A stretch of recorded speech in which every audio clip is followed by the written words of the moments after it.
All right. Cheers, Damn it. G. Cheers, everybody. I hear you. I'm trying not to spill this. Oh, Ooh. So, G, did you end up trying that product beforehand to see what your energy, your cognitive functions like? I did not. Okay. Only for the fact of I was nervous it was gonna keep me. Hi Logan, how are you? It was gonna keep me super awake, so I was super, super nervous I get that it. it would completely mess up like my sleep and everything like that. So I was just like, I don't know about this. I get it. I get it. All right, so guys, how we doing out there tonight? Yeah, Logan and Lewis in the chat already. I see you guys. How you guys doing? Thank you so much for joining us. So, Mike, you want to tell them a little bit what we're about and doing here? Say that one more time. What? Do you want to tell them what we're doing here today? I got you. So I was like rubbing my hands, and for some reason I couldn't hear either. So, welcome to episode 2 of Real Family Ish. We're going to be digging into for the theme of the stream. That's also a fun little hashtag I want to play with, theme of the stream. We're going to be digging into relationships, and there's so many different types of relationships out there, right? So we're going to look at all these different variables. Feel free to, again, guys, to go in the chat, share stories, ask questions, dig into it. It's a little bit of a different style because it's podcast, not as much breaking down all the products. And I'm excited about this one, G, because, I already talked about for a podcast this week, relationships with food and things like that. So that could be a dynamic. Relationships with family, with like workers, business, parents, kids. Like there's so many things we can dig into here, dude. So to me, when I hear like when we're talking about relationships, I am going to be speaking on, obviously we talked about the relationship with food. We talked about the relationship also with, I think the first thing that comes to mind is a toxic relationship. Ooh. And what are the key components to a toxic relationship? What makes something toxic? So on and so forth. So I don't know. Where do you want to kick it off with, Mike?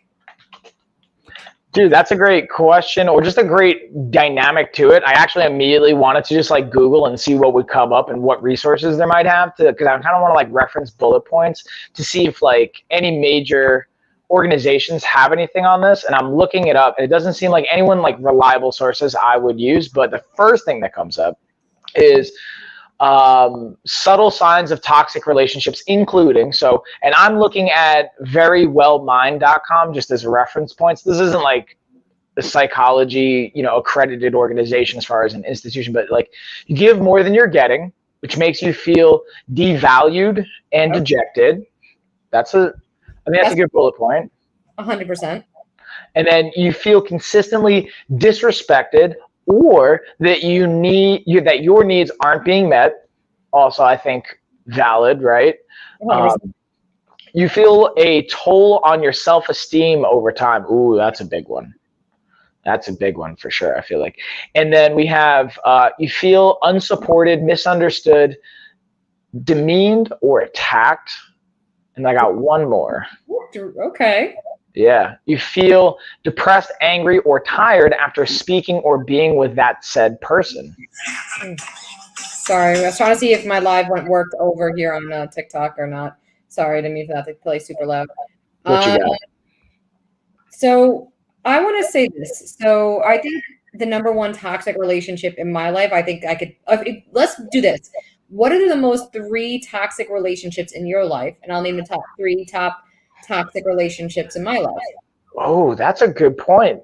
And I've had to do a lot of inventory in this topic. Mm-hmm. I immediately, like, this is going to sound weird. I feel like one of them is a component of my own mind. I don't know how that makes sense. It does. So that would be 1. 2, and this one's like, again, guys, like me and G talked about this before podcast or before we even did this. Is like, how transparent are we going to be, especially with our family? Mm-hmm. I'll be really transparent with you guys. I think my relationship with one of my brothers, like, super toxic. And Steve, I love you. If you're watching this, like, I love you, but I think somehow how it just, and this is from my end of it, it just feels toxic. you know? So that would be 2. What's 3? Mm-hmm. 3. I don't know, dude. Because I've really made a lot of efforts cutting out toxic people in my life. 3. Physical person. It could be food. It could be Yeah, fitness. that's what I'm thinking. Yeah, that's what I'm thinking. Like, and that's so number 1 would be then if I say that with a part of my mind I'm alluding to is like my relationship with. Hi, Reagan. Yeah, Reagan. Is really with like I think work or business or how I value myself or some dynamic at that. So that's 1. Then 2, transparently again, my brother, and then 3. I'm going to put food up there just because I talked about it this week too, and I think it can be a really relevant aspect. I'm going to be sharing you guys from different experiences because I still constantly work on my relationship with food, or maybe even more so my just relationship with my own body. I think those 2 are kind of combined or very interwoven for me. With your body. To me, that I wouldn't even have thought of that. Hello, beautiful people. I hope you all are doing well. Same to you, Lady M. Guys, just so you know, we are live in the chat here. So if you hop over to Amazon Live, you're live and watching on another platform. We're having everyone tune in and give their feedback right live with the podcast. Again, this episode is not product focused. It is very much more about talking with you guys, connecting with you guys, and touching on an important topic for us.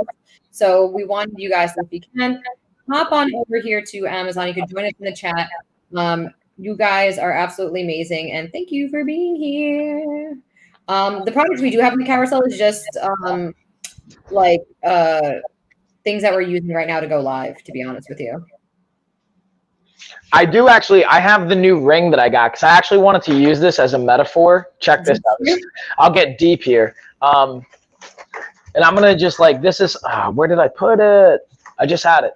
So I had a new ring. I have it highlighted. I got like a 20% off promo code. So I'm going to have that. That's why I have that. And this is going to dig into like marriage and relationships like that, where I think actually Ash and I have a great relationship. So that's not toxic, but there's been moments. I'll give you guys pieces, even our honeymoon, where there's toxic dynamics that I had to deal with in therapy for my personal self. Anyways, G, sorry, I just kind of No, you're good. I was actually texting Josh to make sure there's no echo on my sound because I thought I heard it in my headphones, so I wanted to make sure there's no echo over here. So, yeah, it sounds weird. Did you actually pick just 3? Did you pick the 3? Yeah, so 1 is relationship with like my business or with money.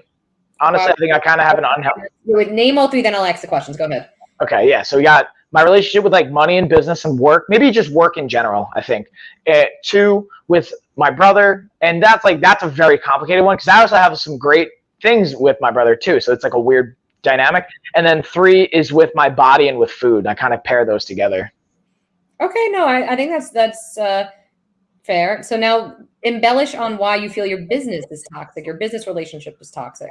Yeah, I think it's how I approach it. I don't approach it in a way that's like, I mean, I do in a certain sense of like systemized, and we have standard operating procedures, and I enjoy it. I love it. But it's like, there's an unhealthy almost from my experience of like constant like work towards it. Like I'm doing a time on it this week. So I'm trying to figure out like how much time am I spending doing things. So right now I'm at a pace between like 70 to 90 hours of like working on LOF a week to one capacity or another, which to me is like a lot of time. And fortunately, like honestly, some of it, like while I'm on my phone, I'm hanging out with the girls, but like to me, that's not truly being present, and that takes up bandwidth and time. So it's like, okay, how do I shift that? And that's the other thing too, like right now I've worked on this in therapy too. Like I feel like I have this void I have to constantly fill, and I'm either filling it with work and like something going on there with purpose, with training, or with food. And like I'm still trying to understand where a lot of that comes from. And honestly, like some of it comes from like childhood and things with like Poppy and like things with my parents and like all these, just where we grew up, you know, like growing up on Long Island and like growing up in what now in hindsight, it was a very privileged environment, and growing up with kids that were like, their dads were professional athletes for the Jets, for example, or like in the pressures that I would put on myself because of that, and realizing like, dude, what's that? Like I have everything that I need and want. If I think about what I set goals for back in the day, everything I wrote out 10 years ago, I have pretty much. It's just now the other thing is like, I want $1 billion company too. Hey, Wendy, I see you in the chat. What's up? But I want that not for me. I want it for the change that I can make and the influence we can have on society. So that's good. But then it's like, there's also other dynamics. If it was just that, and that's maybe what's motivating me, but I feel like there's also like I still have things to prove, like insecurities and stuff like that kicks in. So I feel like we all spend too much time on our businesses, but when you're an entrepreneur, I feel like that's the downfall of like being an entrepreneur and having that relationship where you're your own boss. Everyone thinks it's this magical thing, this magical, you're your own boss. Oh my God. One, you're making so much Lucky. And two, I'm so lucky, which again, don't get me off. Yes, we could pick and choose when we want to take time off. We could choose our schedules and so forth, but it's this really hard balance of finding time with your family, your kids, and everything else. But wait, did I mention what my 3 things were? I was just about to say, like we were starting to dig into it. You got to hit us with your 3 as well. And then if you guys even want to share in the chat, maybe your 3, you don't have to, but just throwing that out. I literally wrote in my chat, guys, if you want to mention what you feel your 3 toxic things are or relationships are, please feel free to mention it down in the chat below. Guys, for you who are not on Amazon, please hop over to Amazon Live and we're here talking in the chat. Let's see. I would definitely say my relationship, obviously, with food and body as well. I feel like that just kind of runs in our family. That's just our whole family, I think, has very toxic habits as far as food and body imaging. 2. Ooh, this is a lot harder than this, right? Ooh, geez. I might have to. We might have like almost the same stuff. If again, me and Mike try to be very transparent when it comes to these things, especially with being here on our podcast and stuff like that. With certain family members, and specifically our siblings, I think are something that is a toxic relationship. Even though we're all trying to grow and build them and make them better, they always have their roller coasters of toxicity of 1 minute they could be good, 1 minute they could be bad, 1 minute they could be good, 1 minute they could be bad. There's no stability. There's no form of stability there, because I feel that's toxic. And we give a lot more than we get. So that's one of the key things you said.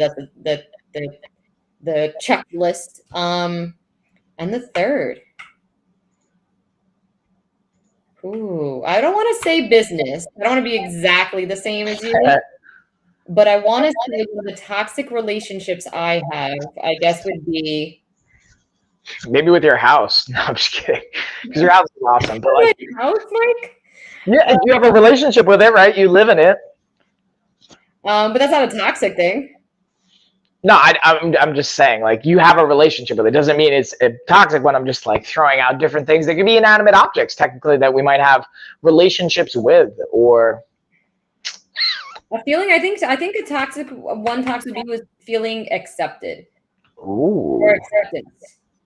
Or would acceptance and attention be the same thing? Or is that like? I think that's up to you. I personally would not categorize eyes on me at all time. I think that's more so with also like I think a relationship with feeling accepted is a toxic thing, and feeling that need of pleasing everyone. There it is. That's it. Needing to be a people pleaser. Oh yeah. Oh yeah. I think that's a really big thing, and I'm sure you could, even now that I mentioned it, probably want to relate to that too. Yeah, I'm like, oh man, come on. And then even like where maybe, and you did like a great job of even yesterday we were talking about like, hey, let's do a workout on Saturday because I'm going to be doing like 3 hours of jiu-jitsu almost, or 2.5 hours. Like, dude, don't do that. Like, you do this to yourself. You take on more than you need to, and you like say you can do it, and then when it comes down, like, so like that even to me is like a component of a relationship and a habit, maybe, or maybe the relationship with the habit. I don't know how to like. Yeah, there's like different ways to go about it, and also I think it also comes down to of like self-esteem. That could be a toxic relation, self-esteem with yourself. I think I've always fought with that. I don't know if there is any way to solve that too. I guess it's just reassurance with yourself. I think a lot of therapy too. Like, and I'm just looking at the chat now therapy since like, the 8 years old. Yeah. But now imagine if you weren't going to therapy, what would that look like? Oh God, I probably wouldn't even be married if I didn't have therapy. Oh wait, we have Right? Lady who wrote in the chat. She I said was gonna say her toxic things are food, body image, procrastination. that's a good one. That's a good Family. one. Family. One of my toxic traits. Okay, you know what? We can even break it down to traits too. Toxic traits Yeah, for relationships that's a good is point. having an issue with saying no. So that's I just hit it the nail on the head as being a people pleaser. So, guys, if you feel like you can relate to this at all, please let us know.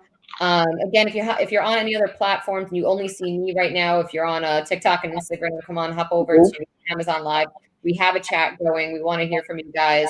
Um, but with that being said, so want to embellish relationship with food a little bit. Since you're the nutritionist here, how do you feel someone can have a negative relationship with food, and how does that affect you?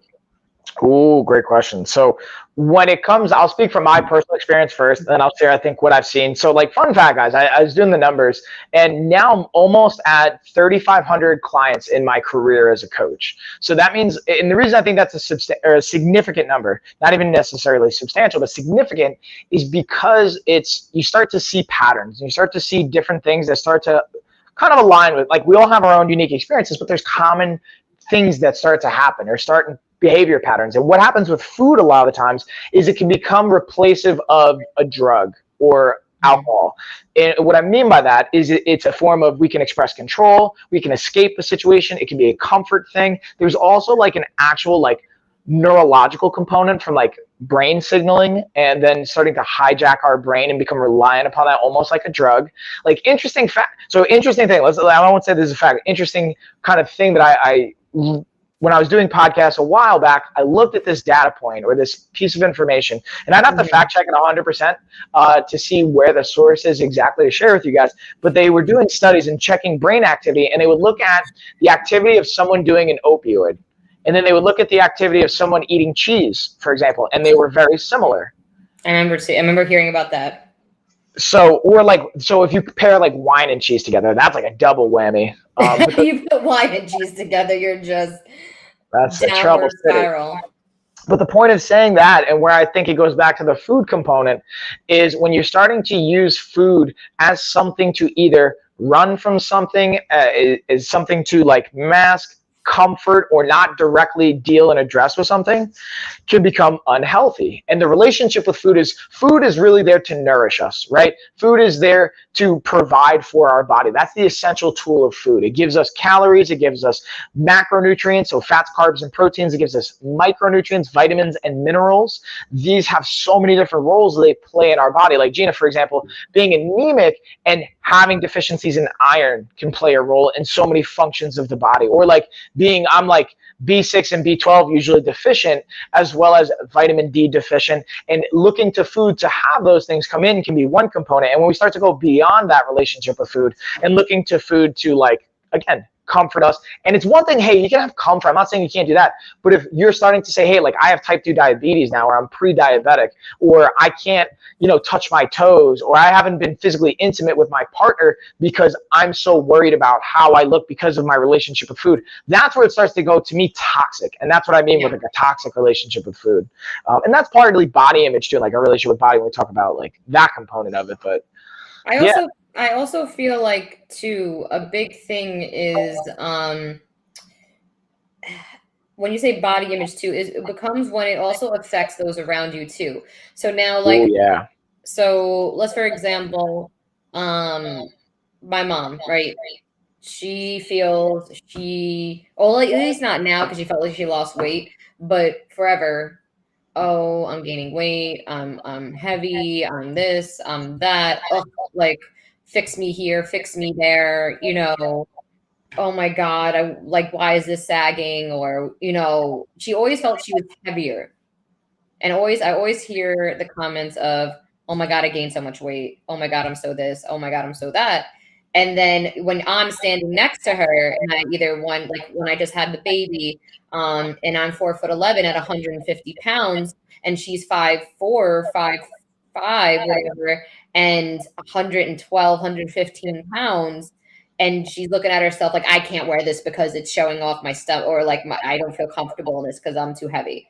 And I'm looking at her like, seriously? And then you go look in the mirror and you're like, okay, well now I can't wear this. Pineapple just wrote in the chat, miss anything? No, I mean, Everything. a little bit. Always missing you both. Oh, We're here now, though. Virtual hugs, Pineapple. So anyway, my long story short is the fact that I notice now I do that a lot too. And don't get me wrong, all as women, we do that all the time. That, hey, oh, I feel shitty, I'm so fat, I'm so this, I feel shitty in this, I'm wearing this, so on and so forth. But now it's trickling down to me, and I'm trying my best, I guess, back to breaking cycles that we talked about last episode, is that I don't want that for Logan. I don't want her to look in the mirror and be like, whether, geez, because thick genes run in our family. Let's just be real. Thick genes run in at least the Colo side of the family. My mom's side, not so much. Our side, 100%. So I'm 99% my father when it comes to body type. Mentally, not, I don't know there, but so she has those Colo genes. So whether she turns out to be, whatever she turns out to be, she's going to be perfect. And I want her to feel perfect. Not that she's struggling with losing weight, because that's the forefront of my mind 24/7. And I think that's a stress constantly running through your mind. And that's a toxic relationship. That's a perfect, I think, embodiment of it. And then to that point, because you already read my mind, I was gonna say, like, how does that make you feel from like Antharine and obviously Antharine's intent is not to make you feel any kind of way. Just like if you were to pick yourself apart and Logan overhears that, your intent would not be for her to feel any kind of way, but it's just a natural byproduct of. So I'll share another example of this. So shout out to my mom. I love my mom, but my mom will be like, Mike, you're starting to get a bonza. What's going on? And she like grabs that like bottom part under my belly button, like that like little fat pouch, and she grabs that, or she'll just like signal at me, even if we're for like virtual calling. Or now on the flip side, she'll be like, oh, Mike, you look like you lost weight or whatever. I'm like, how about this, Ma? How about you don't talk about my body? Like, I appreciate you trying to be nice, but like on the flip side, just don't say anything. And I appreciate what she was doing when she would do it. But that's, I think, another dynamic of it, and being aware of how all of these things intertwine. Because going back to the food component, it's also like no one else has control over what we do, right? So obviously, clearly, it's us making that choice. It's me eating the food. It's me doing whatever the behavior pattern is. So it comes back down to, with that relationship, we take ownership of that. And then I think it's even the dynamic of, hey, it's not our fault, or it's not your fault or whomever's fault, but it's your responsibility. It's my responsibility to deal with whatever that is. And being able to go back to, well, what can I do here? Especially being mindful of, even if I feel those things, we could talk about it in one setting, but not doing it in front of our kids, for example, or like Lena and Tessa. The only thing I will ever comment on their bodies is when they're working out. And if they have poor form, and I'm like, hey, I need you to move and position your body differently so you don't get hurt. But I won't be like thunder thighs Tessa or something, like, you know what I mean? Like, and like, like, let's be real, Tessa's got some solid thighs. You know what I mean? Like, she does, but cute ways. And I catch myself doing that to Logan too, where everyone, which my daughter has a little bit of a round belly, and it's cute because babies get what's called a Buddha belly. It's like, this when they eat a lot, it looks like a big round belly that they have. So every time everyone sees her, the first thing everyone goes, oh, look at that little belly. And, whether she grows out of the belly or she keeps the belly, I don't want her to feel like that's the first thing everyone points out about her. And I do it too, don't get me wrong. But I'm trying to be self-conscious of it, that I'm making sure that I don't ever want to feel like that is the forefront of the first thing everyone sees about her, And it sucks that we have to think about these things, and it's stressful to me, but I try my best to, like, even as far as like they say, like, oh, you're being so dramatic, that's being now she's gonna be self-conscious about that, or a million and one other things. Excuse me. Miss Pineapple said, after my 2 children, my mom was like, look at this photo, get your body back. And I did, and I felt great. There's a way of being helpful. Good for you, dude. Yeah. And yeah, and I think to your point, and G, I think you're going to touch on this. I don't want to just cut you off, but I'll just throw this out there. Because I deal with this component in coaching as well, is external motivation, internal motivation. And in this situation, that external motivation, and it depends on the relationship you have with your mom. I was just going to say, it depends on the way it's coming across, how they say it, the relationship you have. Like, do you have a healthy relationship, or do you have a bad relationship with your mother? You know what I mean? So are you close with your mom? Are you not close with your mom? Because is it coming off, oh, we'll get that body back, girl, because look at you now, like that, and we'll be like, hey, oh, look at this photo of you. Maybe you should try to work back at this, or we could work at it together, or like, or you look at could this, totally do this, like that. you could totally do this. Not like, oh, look at you, look like you're dead and look at you now. Like, or which I know she means 100% well. There's been times when my mom was like, oh, well, maybe this would look better on you. Or, like, why don't you try this instead of that? Or maybe you'll feel more comfortable in this looser shirt, which I mean, she's trying to make me feel more comfortable. And it's not anything she's doing wrong. It's just that, like, it's like, okay, maybe I should wear that looser shirt and I don't feel as confident in this and blah, blah, blah, blah, blah. Or, stuff like that. It's not anyone's trying to do anything wrong. That's just the stigma around certain things that we have going on. And it also is your confidence. So the relationship you have with your own body, the relationship you have with food, if those poor to begin with, and then someone says something like that to you, it just knocks you down like 4 notches. So, you do. Let's paint the picture. So here's the challenging part. Because you have insecurities in your relationship with food, when people hate on you, what do? We go back to food most of the time for most people's behavior patterns, because food is comfort in the first place and you have control over it. You're like, all right, well, it doesn't matter if I don't look good. Why do I even care? Now, for me personally, I don't need anyone to tell me if I've gained or lost weight. I know. I measure it literally. Like this is what I do for a living. So like in that dynamic, maybe in my mom's situation, obviously she meant good. Like I know what I'm doing. Like trust me, I know, but I have a plan. So in Pineapple, your situation, that might be different too. Like you may not really have been paying attention, or maybe you did and you just kind of needed that external kick and motivation, and that's awesome. And then G, for you, to your point, I think that being able to already know, like, hey, this is certain genetics that we have and steering into that, but like, hey, let me, like, and then I don't even know how to word it, but like, let me deal with this, or let me figure it out, kind of a deal. I think I'm also super self-conscious with it, like that. I don't know. I think there's other things that irk me. So when someone points it out, or like my mom points it out, that I'm irked already. So like, it's like, don't bring that up. Like, why are you bringing that up, or anything like that? Which I know everyone has good intentions, but I definitely have a horrible relationship with food. Because I'm definitely a binge eater. I know that. Like when I go off I guess calling it off the rails, if I have a moment where you said, like, I don't give an F because I ate pizza at lunch today, so F it, I'm going to have French fries for dinner. And then it's a slow and slippery slope where, all right, now I want 3 slices of cake. And next thing you know, you're rolling yourself into bed and you feel like a bag of ish. So to me, that's my downward spot, because I could stay on the track for like 2 weeks and then I fall off, or like I spiral out for like 3 days and then I'm back on for 2 weeks, or vice versa. And it just keeps on just into each other. So, but but if you listen, okay. So my question is, that's my toxic relationship with food. Now, say someone's obsessed with food and they're super healthy and they eat really clean, but they're obsessed with it. Is that technically a healthy relationship with food, or is that still considered a toxic relation with food? Because you're so obsessed with it.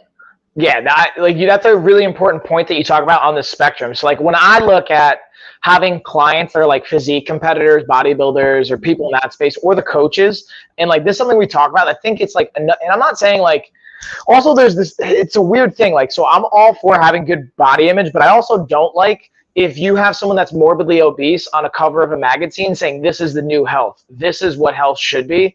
I also don't necessarily like that, because I feel like that sends the wrong image as well.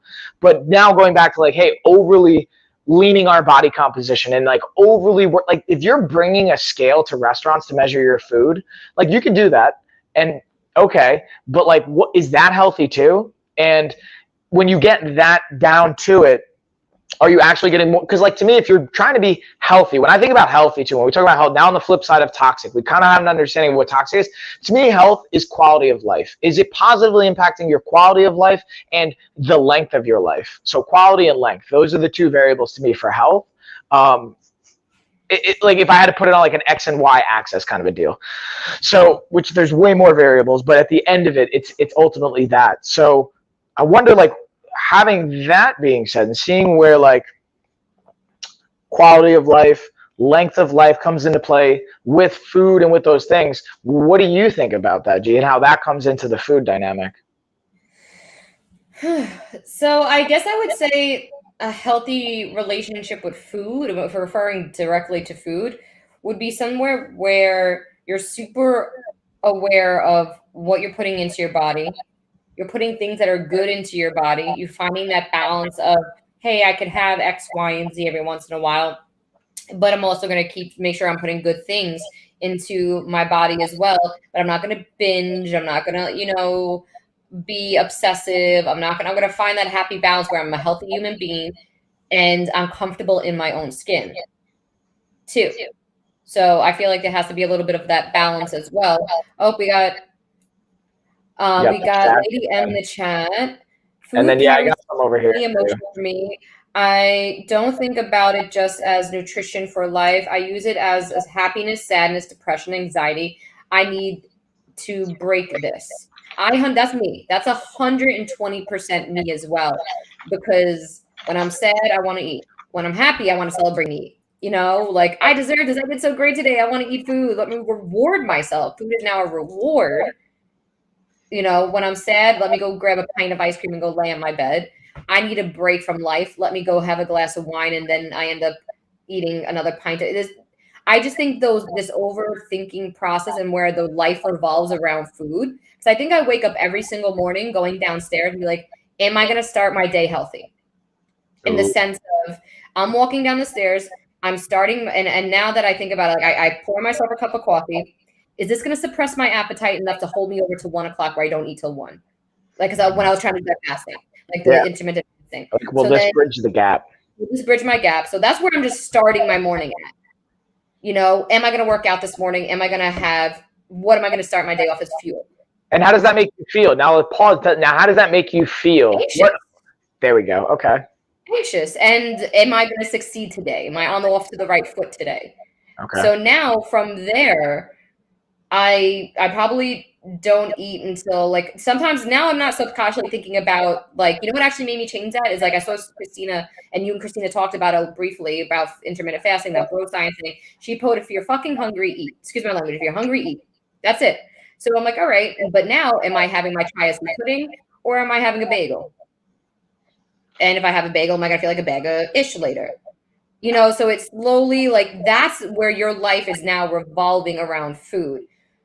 And I don't know if there's any way to change that mindset. It's very difficult. It's very hard. And I even think about that for Logan. Like, when am I starting her day off? Do I want to give her oatmeal? Do I want to give her banana? As long as it's whole grains, is it healthy for her? Am I giving her rice cereal? That's too much carbs, or is that too unhealthy? So that's where, to me, it gets toxic. And I don't even know how to go back to make it healthy. So, and there's some things coming up in the chat too that I want to tag in because I think it's relevant. Let's go. So Wendy's got something. Food is my friend. Happy, sad, bored, just because it's there. Having that comfort going into that point, then I think we tie that back in. And then, hold on. You said pineapple had. Yeah, pineapple in my chat. I have seen so many situations where people go cold turkey on some foods and just eat veggies, and these people end up hurting their bodies and ending up have medical issues. I was one of those people too.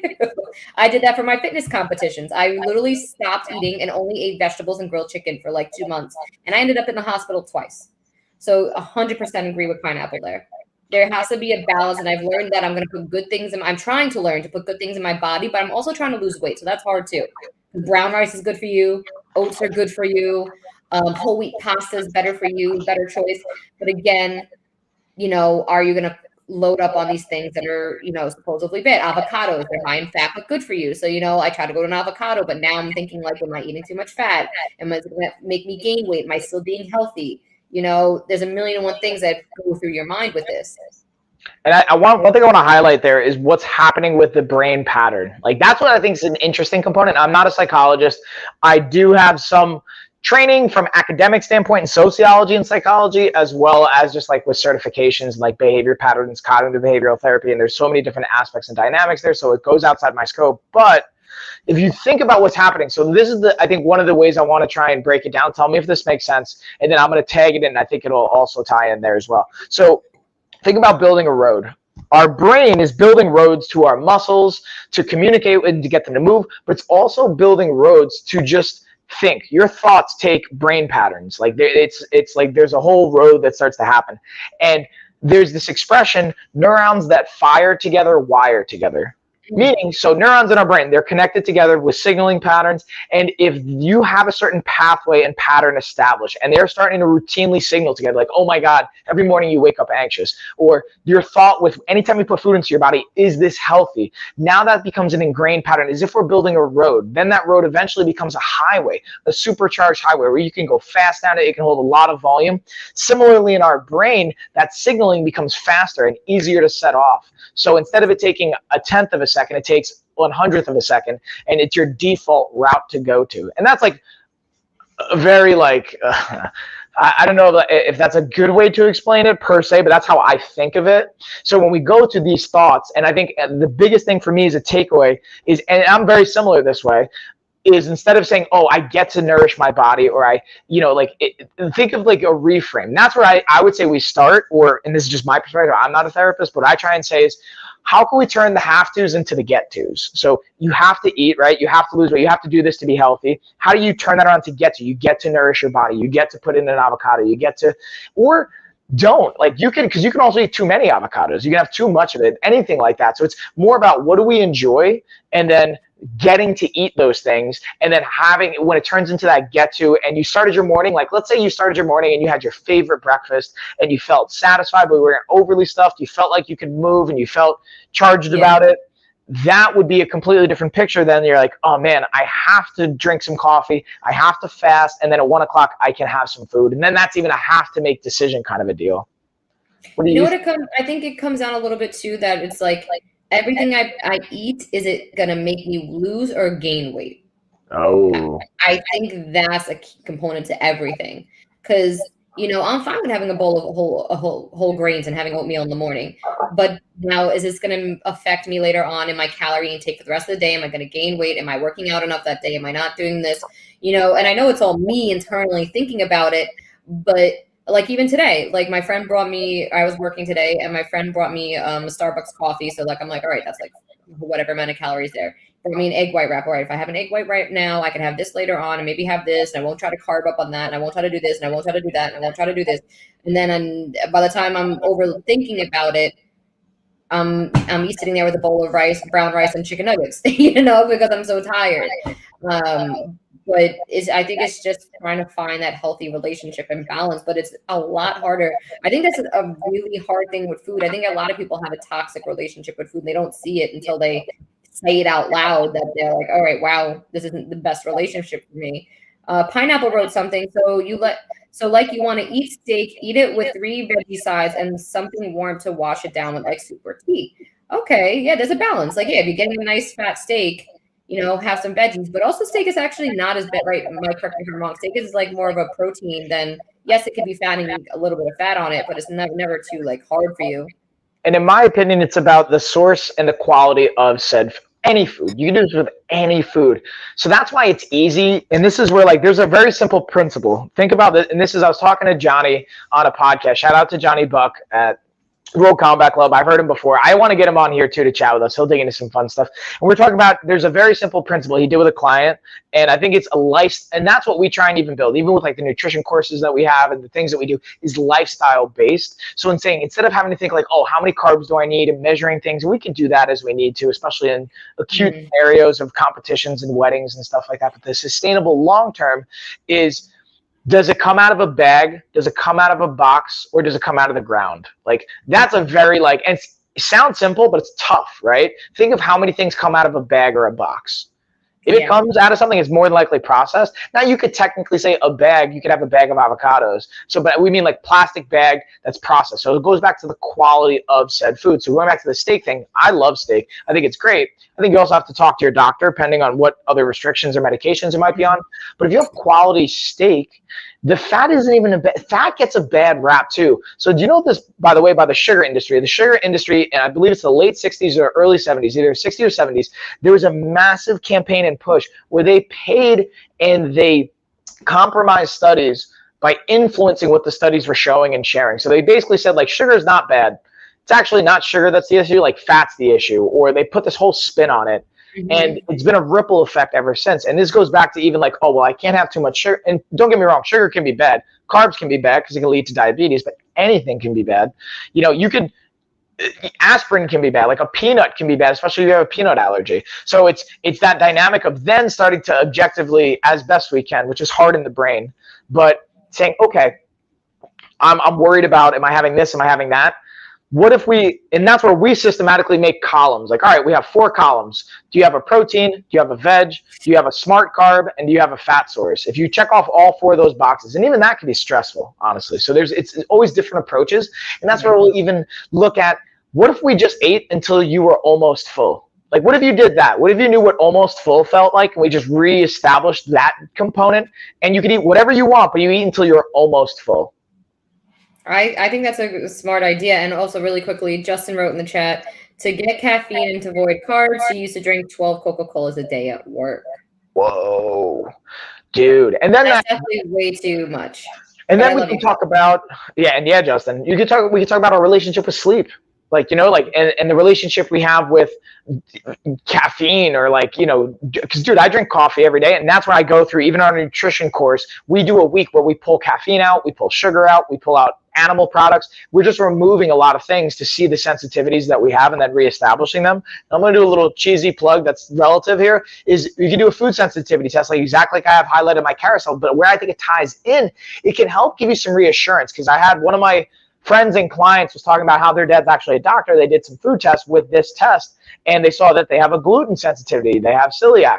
So knowing you can't have that, even if that may seem on the surface like a potentially unhealthy relationship, that may not be what's unhealthy. What may be unhealthy is how we're approaching it, what we're using food for. So for example, in your situation, Jay, we're talking about this, and in my situation, we have a balance of using food to either feel better about our body or to comfort ourselves. And we should start with feeling good about what we're doing. And even if we're not feeling good about because let's be real, not everyone should feel, this is going to sound messed up. I'm curious, tell me what you think about this. I don't think everyone should always feel good about where their body is in that said state. If you're morbidly obese, you should feel good that you're alive, but you shouldn't feel good about obviously what you're doing with your body, because that's not good for your quality of life. I know it's kind of weird though, so I'm curious your thoughts, and even in the chat, what do you guys think about that? I don't know if that's a rough thing. Your headphones, yeah. So cool. Thank you so much. They're actually in my carousel down below, guys. You can check them out there. Pineapple wrote, one thing that an individual must focus on is listening to their body 110%. Yes. Justin wrote, water toxic link. LOL. So I'm guessing you're saying water is your toxic relationship. Dude, you could die from water. You could drink too much water, and you could even die from that. I bet you barely even drink water. That's the other side. I'm probably think you mean you barely drink water. If you had a meal and you're satisfied, don't eat more just because it's so good. I don't think I had that control either, too. I think that's something I really don't have, is that filter of I'm full, don't eat anymore. It's so good. I should stop. I think my stomach is also stressed out right now. I think I got to get it back down to normal size a little bit and get that control over. I think a lot of time indulging is the problem for weight gain, of course. And I think indulging and not having self-control and not knowing how to portion control. I think that's a really, really big importance to the toxic food relationship, is no one knows that portion control, that self-control, but it's also hard. It's addictive too. Food can be an addiction. And so here's the crazy thing. When we talk about food, we go back to the microbiome. You have bacteria living in your stomach and your intestine, your digestion tract. It is where we produce 90 to 95% of serotonin, which is a neurotransmitter in our brain that helps regulate our mood. In addition to that, our gut's considered the second brain. So our second brain can communicate with our initial brain through pathways, through those neural pathways, chemicals being released, proteins being released, enzymes being released, all these things. And when you have that, you've created unhealthy, again, going back to that road analogy, we've created an unhealthy highway that we're starting to use. So now that's where there are systems and starting points to say, all right, we're going to be that's the reality too. Here's the real reality. If you've gone too far down an unhealthy road in a relationship, you're going to have some unhealthy experiences to break through that. Whether it's drug addiction and you have to go through withdrawal, whether it's drinking and you have to go through withdrawal, whether it's food and you have to say, all right, your body's going to go through sugar withdrawal. You're going to go through actual cravings. The bacteria in your gut is starving and you're killing it out and trying to replace it with bacteria that's going to flourish with quality nutrients and food that we can support it with. but that's not going to go down easy. And this goes into like maybe other things as well. But knowing that most people, honestly, like, gee, let's be real. If I told, like, so here's the thing, most people don't know how long it's going to take. So if you don't know how long you're going to have to be uncomfortable for, it's going to take a lot less. Like if I told you, hey, gee, you got to wake up at 5 in the morning every day for a year, but I'm going to give you $1 million at the end of the year, 100% you're going to do that. But if I told you, hey, you have to wake up at 5 a.m. every day for a year and you may lose some weight, like, or it may or may not work. I don't even tell you how long you have to show up for. I just say, hey, you have to wake up at 5 a.m. and you might lose some weight or something else related to that. It may not do it because we don't know how long it's going to go for even. So like, does that even make sense? I feel like it's a weird analogy, but it makes 100% sense. As I'm sitting here eating a cookie during my live podcast because I had no self-control and I realized that as I'm putting it in my mouth and I'm like, all right, maybe I should not be eating a cookie. Well, it's actually almond butter biscuit. Or you have it and you're okay with it. You give yourself the permission, the acceptance, say, I can have this. Because guess what? You're not going to go to sleep in the next hour. You're going to give your body enough time, if you stay up for at least 2 hours, which I'm willing to say you are, to digest it, to metabolize it, and then you just don't have like 5 cookies. Because this is what's going to happen. Well, it's a whole grain cookie and it's almond butter by Nature Valley. Boom. So there you go. So we have Lady M wrote something. I want to make sure we don't miss it. Yeah. Sorry, hit the chat. We got to keep checking it.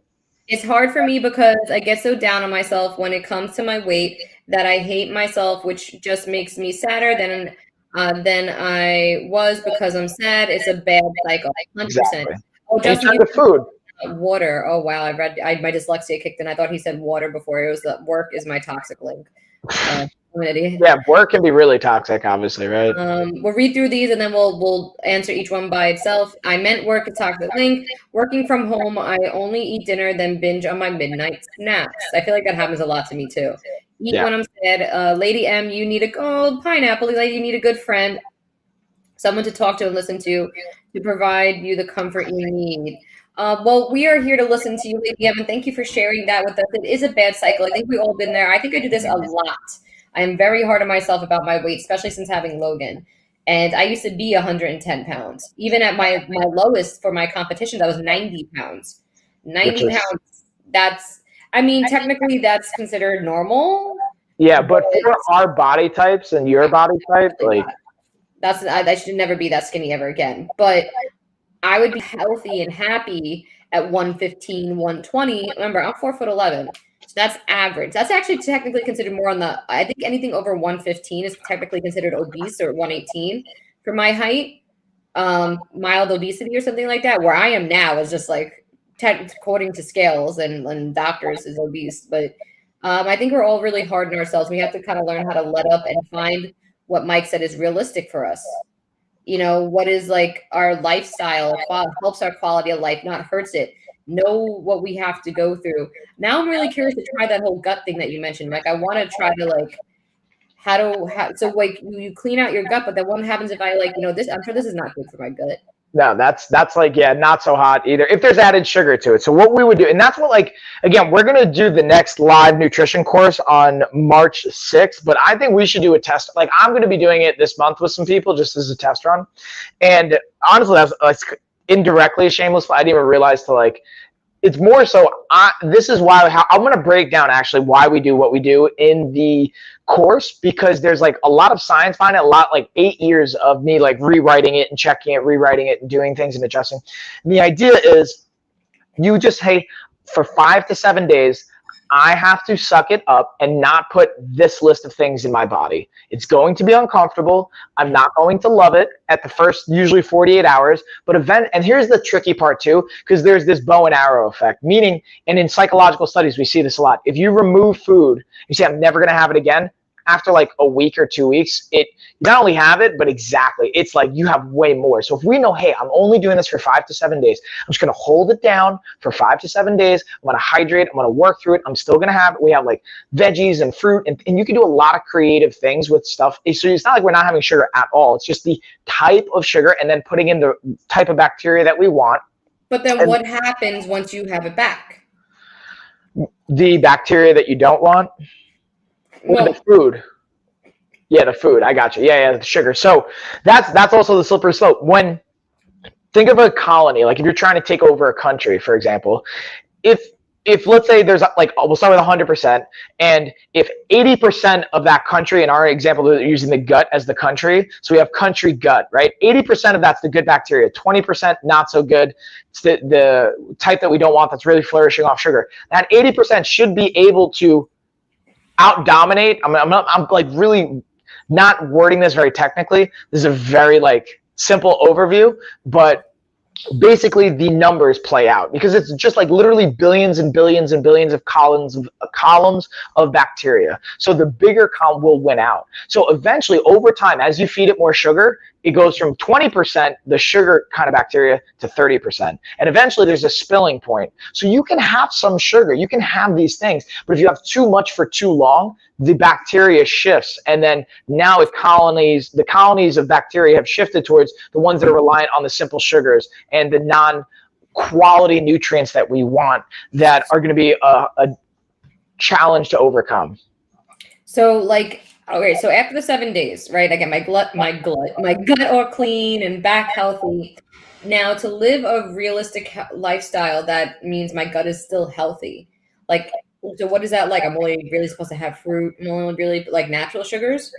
So here's what's interesting. When this shift happens and this bacteria kicks in, some of the cravings you experience won't happen anymore because there's literally not the bacteria to stimulate that. There is the behavior. So here's where we got to approach it. And this is another layer, just to be transparent with you guys. We're doing this in the future. We're working on the psychological integration here.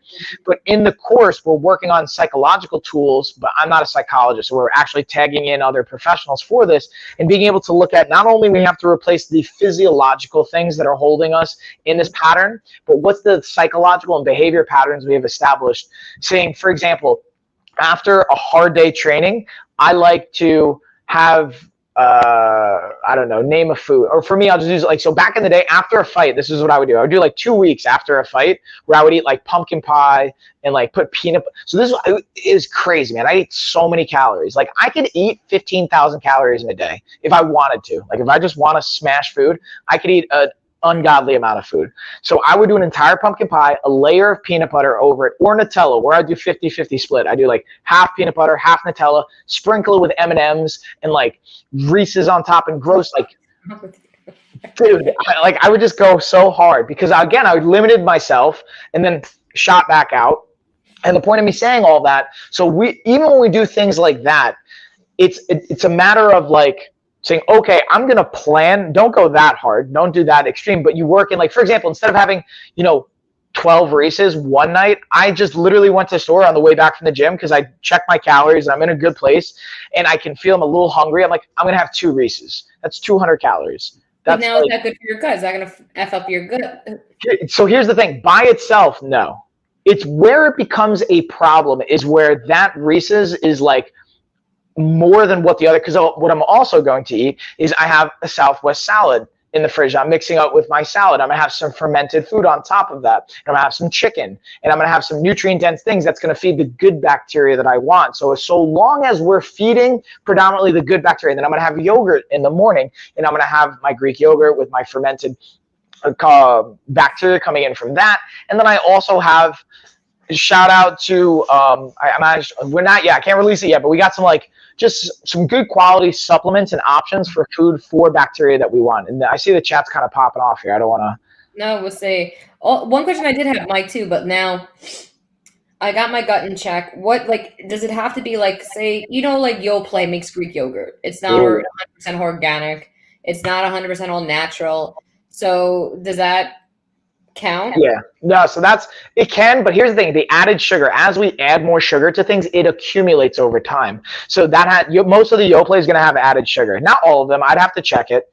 The bigger thing is do what you can. Some is better than none, but that's where it becomes a lifestyle shift, because what we do and what we even practice in kind of the nutrition application of it for our course is like every 3 to 6 months, we'll like do this 1 week where we remove things and reintroduce it, just to kind of almost like gut check ourselves, like quite literally gut check, where we just make sure the proper colony of bacteria. You see what I did there? A little gut checky action. So, but it's like serious, like that's a component, because especially going through the holidays, here's what's going to happen. This is why me and Chuck talk about this. We plan things for a reason this way, is during the holidays, we're going to want to live life and have a healthy relationship with food. And say maybe there's a party, we're going to have some cookies. We're going to have like rainbow cookies, or we're going to have some like lasagna or whatever's going down. And not like, because we can have all of those things year round, but we would then swap and find different ingredients. But let's say you want to go to a Christmas party and you want to enjoy.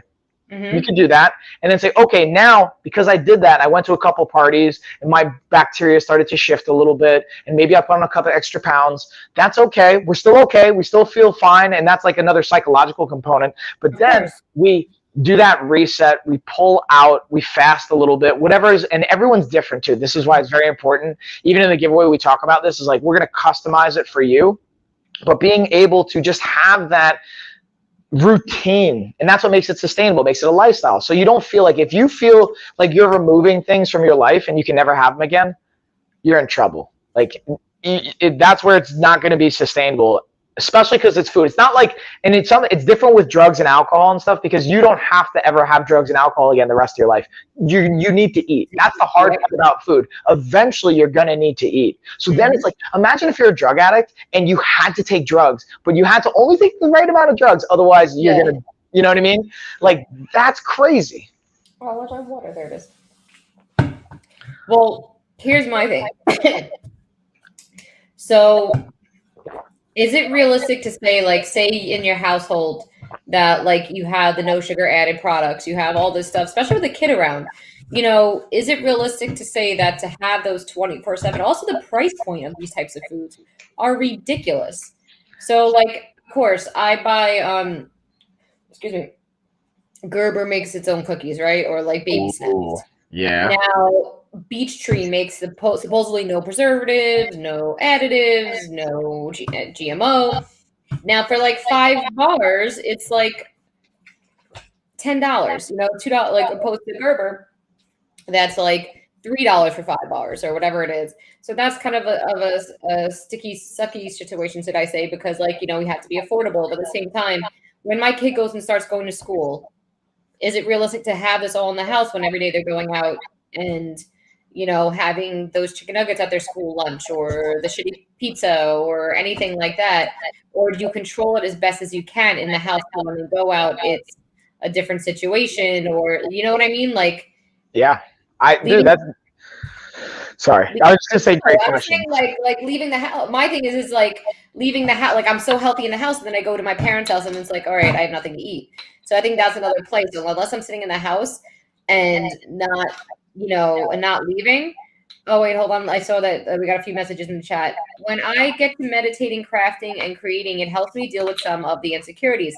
I am trying to allow myself to feel those feelings instead of running around them, and figure out the why I have them and how to deal with them positively. I think that's a great thing to do, right? I don't eat McDonald's, but I have one time I do, and I get very nauseous after. Yeah, we all feel like a bag of doo-doo after eating McDonald's. Like, I love their French fries, but you know, you feel like doo-doo after that. I think that's the problem overall, because most foods in the U.S. have GMO, result in obese in the U.S. So I hear you, but yes and no. I agree with the component of like massive companies like the Monsantos of the world and things like that. They have a direct incentive and influence of adding in things. But like, GMO gets a bad rap, because like, if we break down, what is GMO? Genetically modified organism. Everything's GMO, by the way. Fun fact. Like, any organic fruit, it's GMO, because it's been genetically modified indirectly by breeding. So if you really want to get technical about what GMO is, literally everything is around the world. Now, I agree with you, though. Most GMO products, or GMO-free products, and then when you look at GMO, nowadays it's beyond just your traditional aspect of it. It's like just processed garbage with chemicals. They're like purposely using certain things that are more addictive. And like, for example, colors. And you don't think massive billion-dollar, almost trillion-dollar organizations don't have access to research studies that can understand human behavior? Like, they're definitely leveraging that. And then it's a matter of like, our maybe systems are allowing them to get away with more. Like, when you do go to Europe, when you look at Germany, or if you look at, you know, England, or if you look at wherever, they have way less chemicals and options added there. However, it's also going to, even that dynamic of like, I'm going to go back to your point, G, and then I think that's a great point though with GMOs, because that's like a whole thing I'd love to get into. To your point, G, when it comes to kids and food, like, so those bars, for example, here's the thing. There's a misconception. Yes, it is expensive, but you know what's it's actually cheaper. You can just make it yourself and it'll be even cheaper in a lot of different ways. Like if you take a bar. Who has all that, now you're getting down to the nitty-gritty of time. I run a business. I'm also a mom. I'm also doing 40 million things. I got to do laundry. I got to do this. And don't get me wrong. If I could find a day to just meal prep all day long, the problem is that on weekends I try to give Josh more time because he gives me more time during the week because I have my clients. So on the weekend would technically be the really only time I have the energy to even physically, mentally think about meal prepping and doing stuff like that. But now Josh is working, or he's not home, or he's like in his office. So now I'm with Logan. So for me to start trying to cook and have her running around like crazy, because now she's at the point where like she needs attention 24/7, that, if I'm having the oven open, baking this, making bars, doing that, and it's a lot. It's finding the time and balance for all that stuff. And I think that's the hardest part. So I think that's a very important part you just talked about. So I want to share something that me and Ashley talked about last week, and this is hard for you especially, G, so I think this is more relevant for you than really anyone else, but for everyone else too, because you're in like the extreme scenario on one end of the spectrum. So if we look at talk about these things. So it's usually, and this is something I talked with Johnny about on this podcast, was like the exchange of time and money. We're always looking between the two exchanges. You either have more time or more money. You usually, and if you have time and money, that's like that's best case scenario, right? That's like you're winning at life. And that's where we're gonna be. That's my challenge too, is because like I don't have to not have time. I just am addicted to the growth that I need to put. Like, dude, I'm working like 90-hour weeks, and like I don't have to. I can work like 20-hour weeks and almost make the same amount of money, if not. But like I want it to grow and I want to reinvest and all that. So that's not the point, but it comes into play with that dynamic of, you said you don't have time, right? So now you don't have time because you need to exchange time for money because of a variety of factors. Like you have family, you have obligations, but also, if we're being real, it's because New York's one of the most expensive places to live. Like I won't say yours. Like I know our house in Dix Hills, like that, just the taxes on the house alone is like my mortgage here in North Carolina, like more or less. Like give or take, it's like 80% of what our mortgage would be, just paying taxes. So I say that, imagine if you freed up 80% of the taxes you pay on your house, you could afford different types of food, but then it's like, now we have to move, and we can't move because of family and work and obligations. So it's like, now you have to start giving up exchanges. So, okay, what can you do? How can you free up some time? Or if you don't want to free up time, then we have to say we have to make more money to be able to exchange that for the things that we need. Now let's take both out. We can't get more time. We can't get more money. I'm broke on time and I'm broke on money as far as where my obligations are at. Now, how do we say, okay, now we're going to like be a little bit contradictory, but hear me out on this. We can get frozen things like frozen vegetables, frozen fruit, because the way they preserve them, it's not added chemicals. It's a flash freeze and then boom, you're good to go. For the most part, those are the ones that I recommend to pick. And I was going to say, you that's like a better option, getting frozen.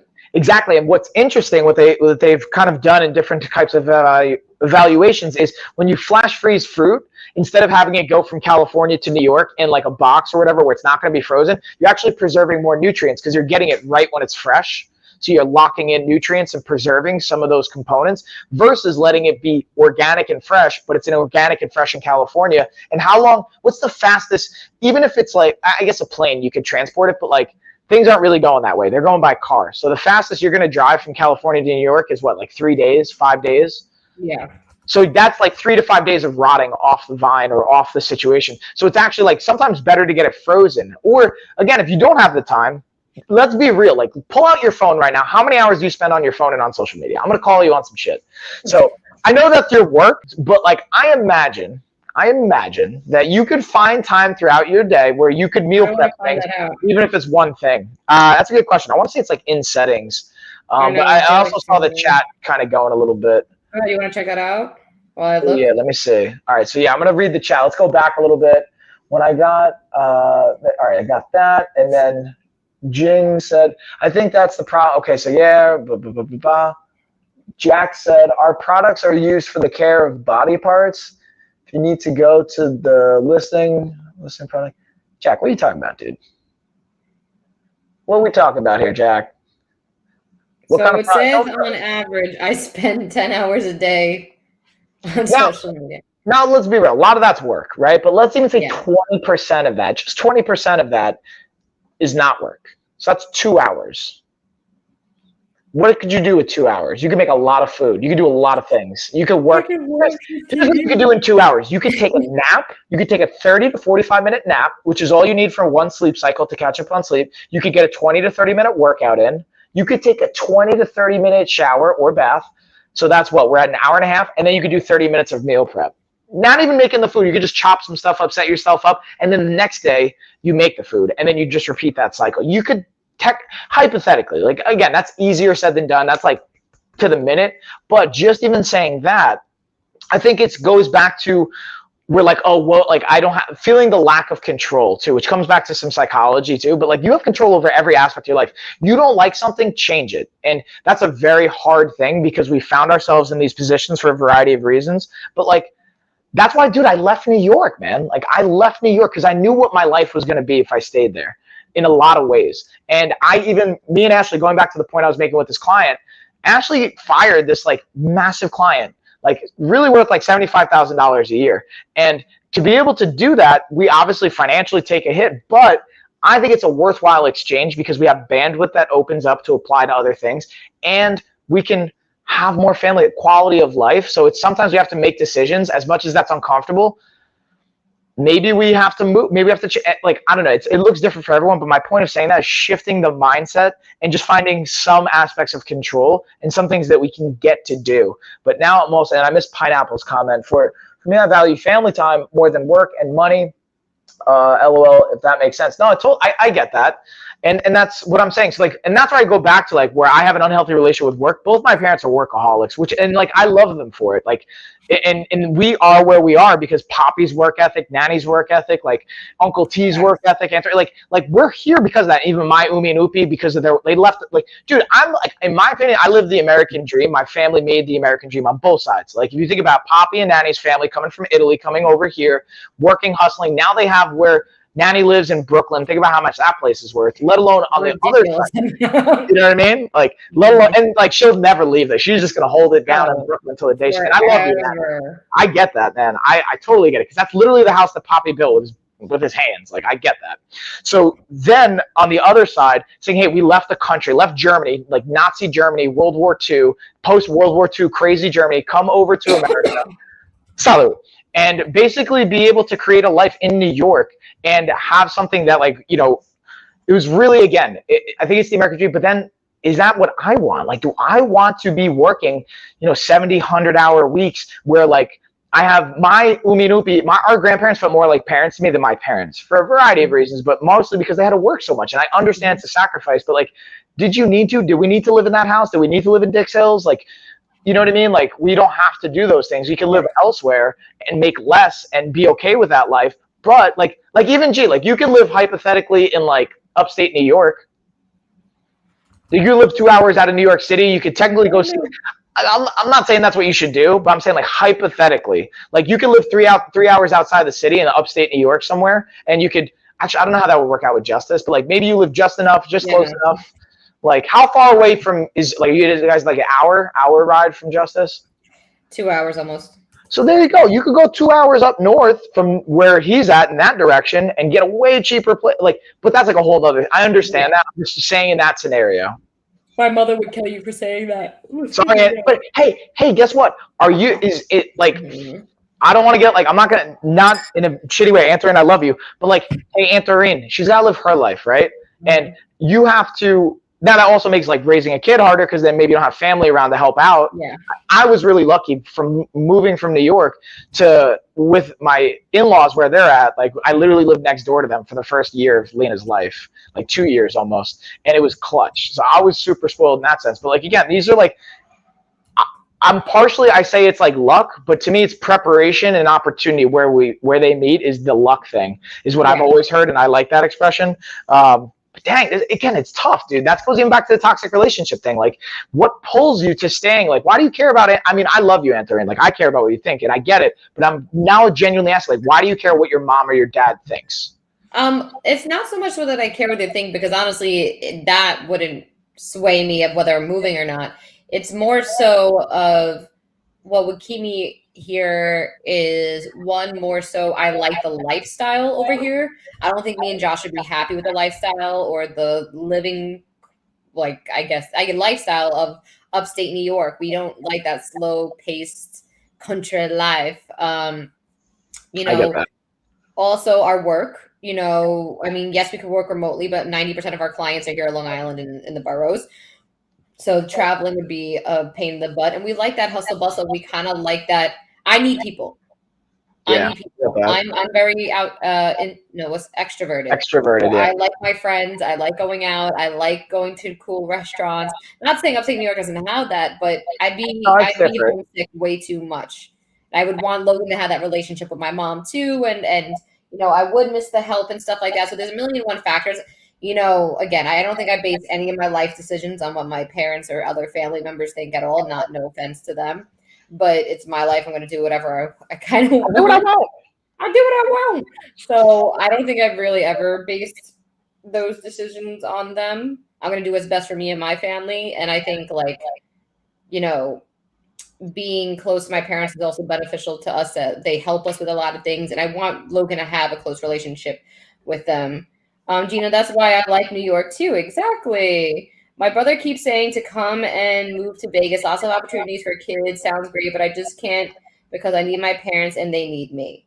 So I think it's, yes, I think it's more of a give and take thing with my parents too. Like we like to be around each other, and I want Logan to have that relationship too, with her. I need to take care of my parents, and I can't move. That's a tough one too. That's keeping you there, you know.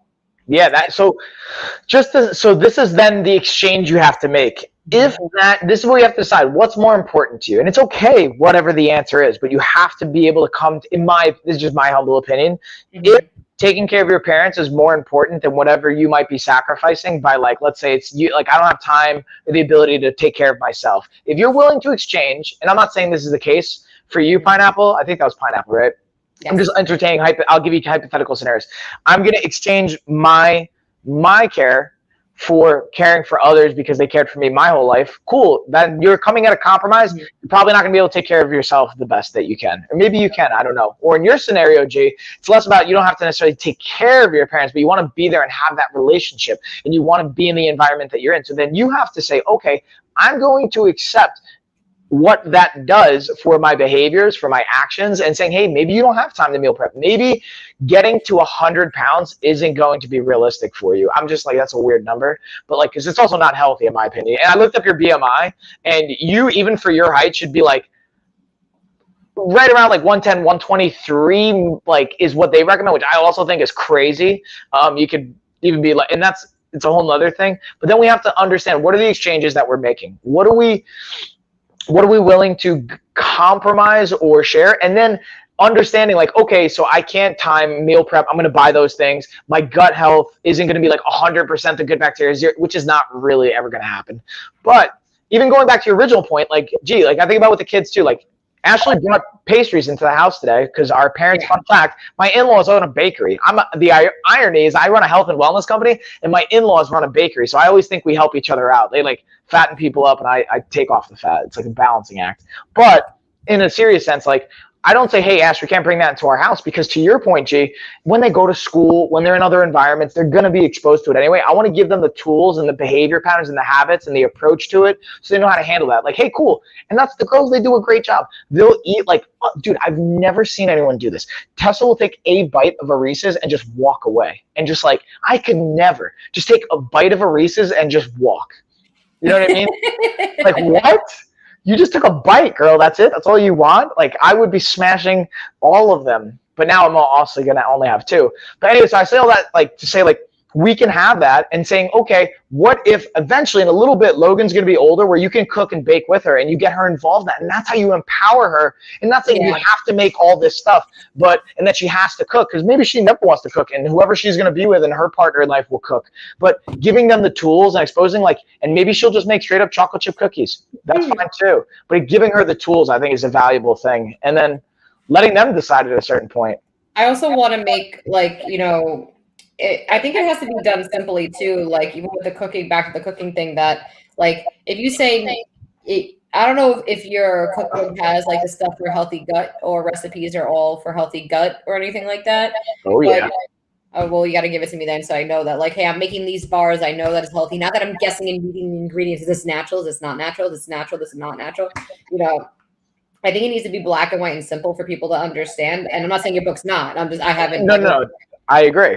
Yeah, so that it's way easier to understand. Because I think, again, it's also now just having the mental capacity. We figured out the time part. Now just having the mental capacity of sitting down and being all right, I want to do this. And the bandwidth, there's also bandwidth too. That's part of not just time. So here's the interesting thing too.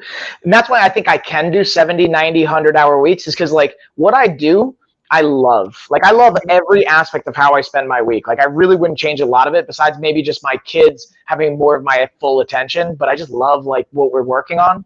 So it's bandwidth. It's draining, especially when you hate what you're doing and you're in dynamics and in toxic relationships that aren't positive for you. Mm-hmm. It's so draining on your bandwidth. It's so taxing.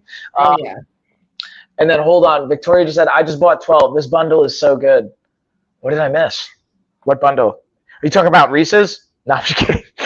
What are we talking about? I think it was maybe one of the other things, but awesome. I'm glad to hear that, Victoria. Sorry, because I think it's on a 30-second delay or something, so I'm a little bit off what it might be. But booyah. And anyways, going back to that point though, dude, you know what I mean? I think it's all just, again, I think also now that you said it, that toxic of being draining. So now feeling you got the trust of making sure bills are being paid. Also, it's not like someone will open my door. It's also, yeah, right? Who's that? Also, just having that bandwidth of I'm drained from work mentally. I'm drained from X, Y, and Z. Don't get me wrong. I love what I do. It's just super, super draining. And you're talking all day. You're planning all day. That takes a lot of bandwidth. So it's super, super tiring. And I think it's also having that, like we said, that toxic relationship of how to say no and being a people pleaser. And constantly not knowing when to say no, like Lady M said, not knowing when to say no. And we didn't even get to touch on it because I'm sure we're going to wrap it up soon. We've been here we're trying not to keep you guys too long, but the toxic relationships, even as far as partners. I'm not saying that we have that with our partners. I think that's one of the great things that I love about Josh and why I married him is that I came from very toxic relationships and extremely toxic situations in my life. And don't get me wrong, me and Josh had big problems in the beginning, but now we're at a place where, we figured each other out and we're not in a toxic relationship. We're not a place. I would like to get into eventually whether, next time or an episode down the line that of toxic relationship as far as partners. I think that's an interesting place too. And a lot of people don't realize that relationship and how bad that is for living conditions. People stay together because they have kids and all that stuff. Dude, I say we can dig into that a little bit. I'm going to share 2 personal toxic partner relationships. One, well, maybe I might even go 3. I'll say. So one, I'm going to share with Ashley. Me and Ashley have an amazing relationship, and I think it's I can't express my gratitude to her being in my life and what it's done for me. Also, being able to see her family and other things made me realize how toxic some of our family or dynamics can be. Not that it's anyone's fault per se. It's just patterns, right? Breaking the cycle. We get to break the cycle from bringing awareness to it and going to therapy and doing things dude, could you imagine Poppy in therapy? Or dude, or you just I'm good. What are you talking about? Yeah. So, but my point being is, with Ashley, when we were in Thailand, I asked Ashley, I'm like, hey, so you're going to run the business, right? You go with that. We agreed. And really, I just pressured her into running my business. I was like, hey, I'm going to focus on fighting in Thailand and all the awesome things here. you're going to be, and I didn't think about it this way. I removed her from everything she loves, very much like you, Gina. She likes to be social and being around people. Like, I could be by myself for like a month and I'd probably be okay. Like, I love people, don't get me wrong, but like, I can get like, I could be like Josh, honestly, too. Like, and Josh, I love you, dude. Like, I hope that doesn't come across weird, but like, I feel like me and you, dude, we could be good like a month without like talking to people. Like, I'd be straight. Like, you have your core people, and like, I don't need to see it. Yeah. Like, so Ashley, I removed her from, she went from New York to Thailand, literally halfway around the world, had no friends, knew nobody. I at least knew my MMA coach, and like, I had fighting, so that was my way to meet people and like do all of that. So I was like, you're going to run the business. And honestly, like, she did not. She was depressed like every day for the first month or so. And like, I was just like so mad at her, bro. Like, I was pissed at her for probably a year or more almost when we got back. We had to deal with it in therapy, and it was on me for just like holding resentment and not communicating in a way. And to me, where that became toxic was how I approached it. Instead of like just realizing, and I would communicate like, hey, you're not doing this, you're not doing that. Instead of just realizing, hey, she doesn't want to do this, leave it alone. I kept trying to like force it and make it happen. And like, you know what I mean? Like, it wasn't doing anything. It was so unhealthy. And I like the fact that, and we ended up having a great time still. And like, you know, she got some friends, she did some yoga, and we talked about it, but I had a lot of resentment because I realized like, and dude, it cost us like tens of thousands of dollars. Like, it wasn't even like we didn't make as much. Like, we made basically no money, and it cost us a lot of money because honestly, I didn't set her up for success either with like having certain systems in place. And so that's like one component of a partner relationship, which maybe that's not a traditional toxic dynamic, but like, I think work. Well, it had toxic qualities, but you fixed it. That's it. Right. The thing is like, you can fix toxic things. Just because they're toxic doesn't mean they always will be toxic. You know, it depends how much you love that person. If it continues to be toxic, that's when you want to raise a red flag and say, maybe I shouldn't be in this relationship. But I think the key component to a toxic relationship is one, realizing it's toxic, doing something about it, or walking away. Because if you're not willing to walk away or fix it, then you're just in a toxic relationship. And it's going to kill you. Like, literally. So like, and that's the second story. That's the second thing I want to take in. When I look at my Umi and Upi, and I love them both, they're amazing people. And like, so Umi was, again, these are the ones from Germany, my mom's parents. And Umi was like a saint, dude. Like, she was like the best, but she had diabetes. She died of cancer. Like, she had all this internal stuff going on because my Upi, and Upi was a great man too. Like, I don't want to just paint a shitty picture of him because he was amazing. Like, he was very smart, hardworking, but like he became, once he moved to America, he was literally never had a drinking problem, nothing. Came to America and became an abusive alcoholic. Like, I mean, I'm sure at some part there was these things influenced from like Nazi Germany, like living and growing up in Nazi Germany is going to do some crazy stuff to you. And like being someone that's trying to escape that, you can't get out, you can't leave, and you have to just deal with there. And there's bombs dropping and like shit's crazy, like whatever. So point of saying all that, she stayed with him. You know, she stayed with him because at the time, like, she didn't want to leave him, family, and like, it literally killed her. I saw it kill her. She like would use food as comfort. She had all these unhealthy behavior patterns, this stress and tension, literally, like, in my opinion, this isn't science, but like just stress and the cortisol, the hormonal responses, that can really be a trigger for cancer, in my opinion. That's not like, I don't. Stress is a huge trigger for cancer. So when we look at that and you look at what that does, like, it literally killed her, unfortunately, because she stayed with him. And like, I love her and I love him, you know, and I learned a lot from them, but it's like, dude, I saw that and I'm like, I'm never gonna let that happen, or at least in my relationships. And I've since seen unhealthy dynamics. Like, you've seen girls that I've like been with, you feel like, right? Like, I've not always had the best relationships. But I think everyone goes through those toxic relationships or those bad relationships to learn and grow. But at the same time, it's unfortunate that we have to go through those toxic or bad relationships. Some of us don't come out of that habit. The toxicity turns into a bad habit. And that's what we now look for in people, because that's all we know and don't know how to respond to. So I think you have to have that one relationship in your life that is completely toxic, or should I say bad for you, to learn what you deserve and what you need to have. Some people get so lucky off the jump that they meet their forever person for, you know, life, and they treat them amazing from day one. But to me, that's also not completely healthy either, in the sense of like, you didn't experience life a little bit. Experience, okay. So at the same time, but it is what it is. Like, you know, I think we all have to have life experiences to kind of learn and grow from. But Again, I can't speak on it because I obviously never been with the first person I've been with, or my first boyfriend or anything like Married, that. yeah. Yeah, so it took a lot of toxicity from whether, and Mike can attest to this, whether it was from boyfriends who were abusive or boyfriends who were mentally abusive, drug addicts. I would even say pedophiles, to be honest with you, because there was guys that, looking back now, I was like 15, 16, and they were like almost 20. So, which again, you look at the age difference, only 5 years apart. Me and my husband are 9 years, but there's a difference when you date someone when they're in their 20s. Like, Exactly. yeah, like I was 22, Josh was uh 29, 30, 31. If you're not, Um, yeah.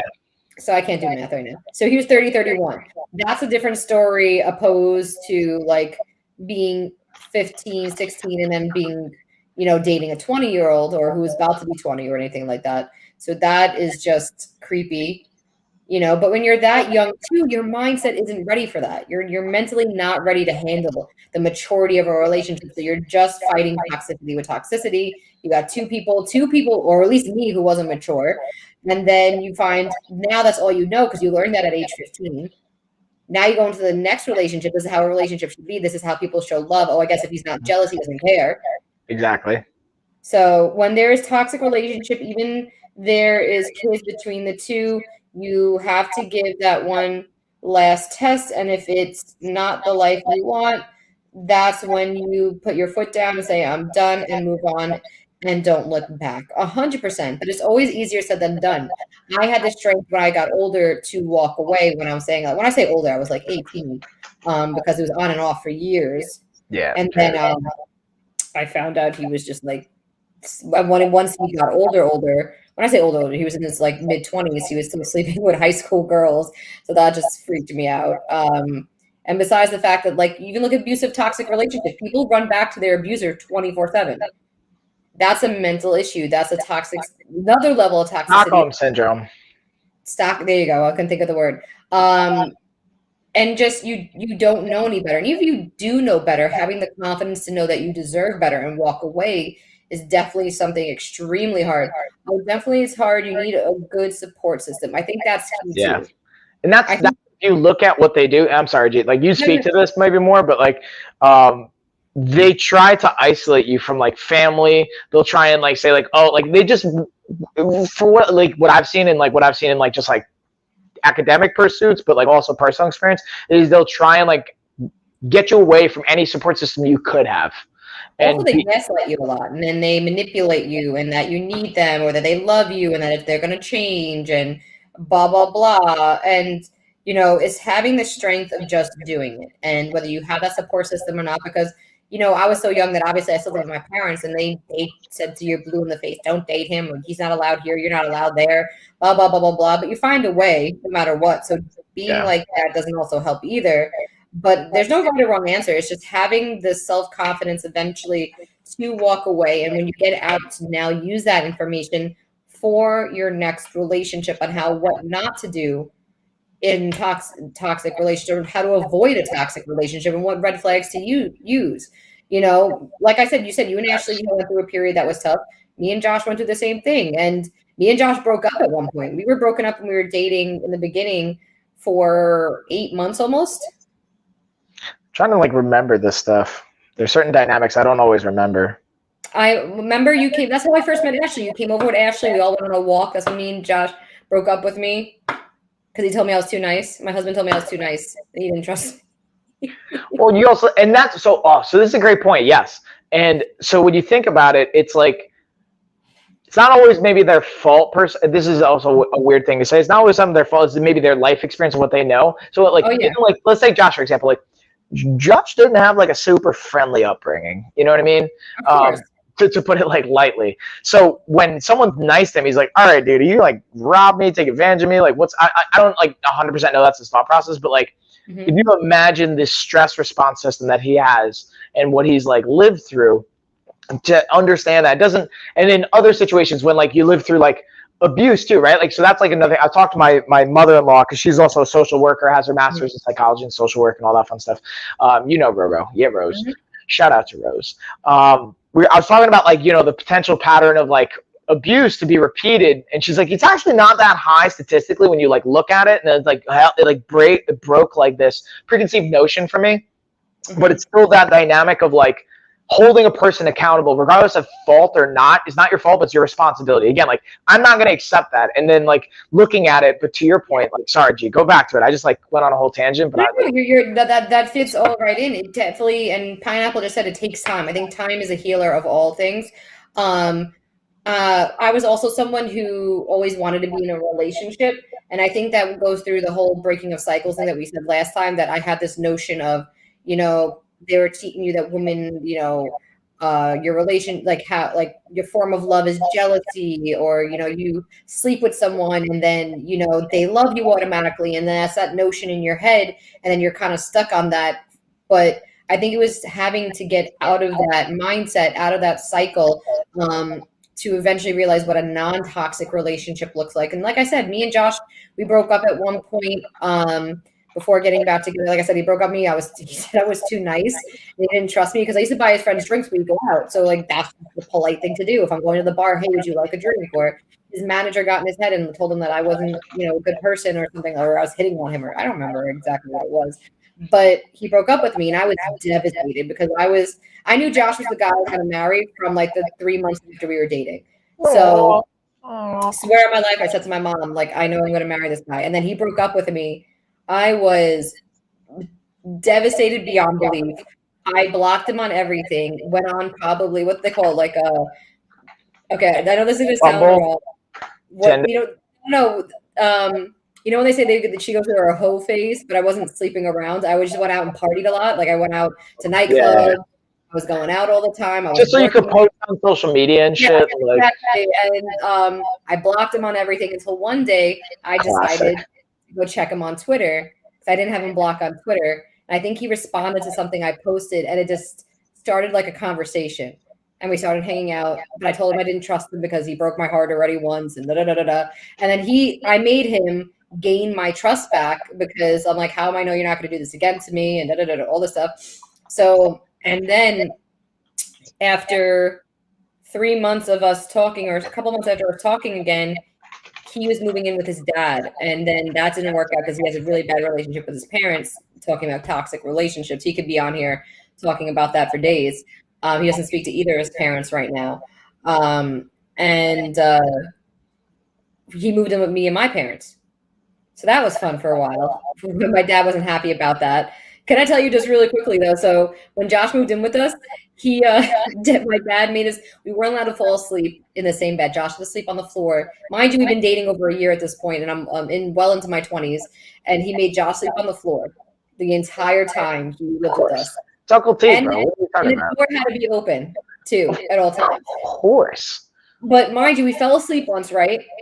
On the bed, fully clothed, on top of the sheets. And like my back's even facing Josh. I'm not even like, we're not even cuddling, right? Yeah. The door was open, and he just kicked open the door. What did I say about being in the same bed? And you just see Josh roll over and go on the floor. And it was like, sometimes we wonder how my life would have been if I had social media. Bro, that could be tricky. Imagine, I would have probably not ended up back with Josh, but so yeah, that was our fun time. So anyway, long story short, we got back together, we moved in together, we got an apartment together, we bought our first house together, and learning each other's love language was very hard. Josh was very different at first, did not express himself, and those toxic traits started coming out. And I made him see my therapist. So I made him see Renee. He discussed it, and he learned, and we developed. The whole point of the story was that we came back together, and we were willing to grow and get rid of those toxic relationships and those toxic traits and work on it together. Don't get me wrong, we're still fighting. There's still things that we probably shouldn't do, but we learned that it's not worth fighting. I think we fight a lot less. We were fighting before we got married, and we realized that unless we fix this, we can't be together, and we did. And we fixed it, and we know that's what we wanted. We wanted to be together, and you find that person that you want to be with, and that's how you know it's not a toxic relationship. That person's willing to give you 100% and do everything they need to do. My twins are born. Coral Lee Rice. Ooh, congrats, Coralie. Congratulations. Woo, woo, woo, woo, woo. I wish we could see a picture. That's where we need the soundboard to make the noise. Right? Yeah, exactly. Having breathing issues, though. I'm so sorry. Oh. I think that's actually quite common in twins, if I'm not mistaken. When twins are born, there's a lot of little difficulties that some singlets don't have because of them sharing the womb. And just the drain it could take on your body. And also, Corley, if I remember correctly, you had COVID recently, right? So, like, just like the ripple effect of your body recovering from that, it's gonna, but it's, I think it's you common. crushed I think it. it's normal. Yeah. Yeah, like, there's nothing to, I'm not a again, doctor. Don't take yeah, me. yeah. But again, you're in the best place to possibly be. You're with, if you did it at home, you're with your team. If you're at the hospital, you're with doctors. Like, you're around medical professionals that are going to help and be there and support you and get you what you need and do what you got to do. And like, yeah, big variable, but sending all the positive vibes your way, Yes. babe. TLC, lots of love, virtual hugs all around. Yeah, are we going live tomorrow, Mike? Oh yeah, you down? I'm down. Tomorrow, let's look. Guys, thank you so much for tuning in today. If you guys are new here, just click that follow button. It's greatly appreciated. Again, and also in our carousels of products and things we've been using here from my Apple MacBook. I'm obviously recording live from there. I got my ring light. I got my camera set up. Mike, I have my mic down below. I even have some of my favorite products in here. Bam. So, guys, just letting you know that. Let's see. What's tomorrow?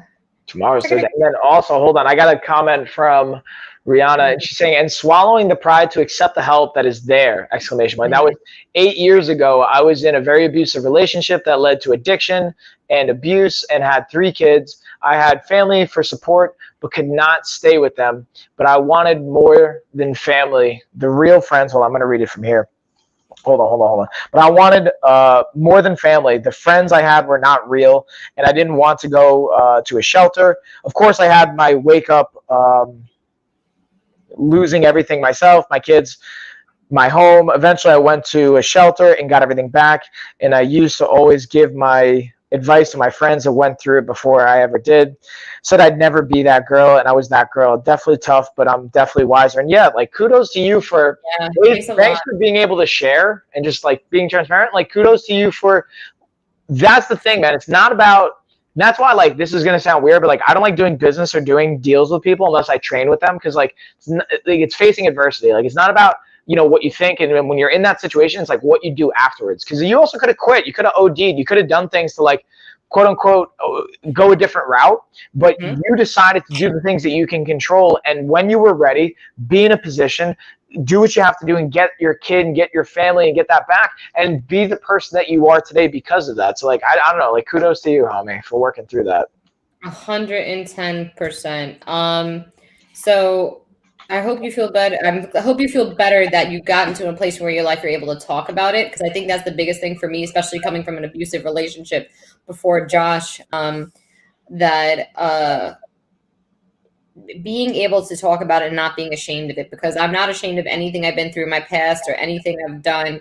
Do I feel maybe a little embarrassed talking about it, maybe certain things, but not anything that it made me who I am today, whether, I wouldn't like to say, I don't think I was a drug addict, but doing drugs or doing anything back in the day that, like, was, not good for myself or my mental health, and, having friends who passed away because of it. And the first time I ever saw my ex-boyfriend, who was the abusive one, who was somewhat of a pedophile, who I thought was a pedophile.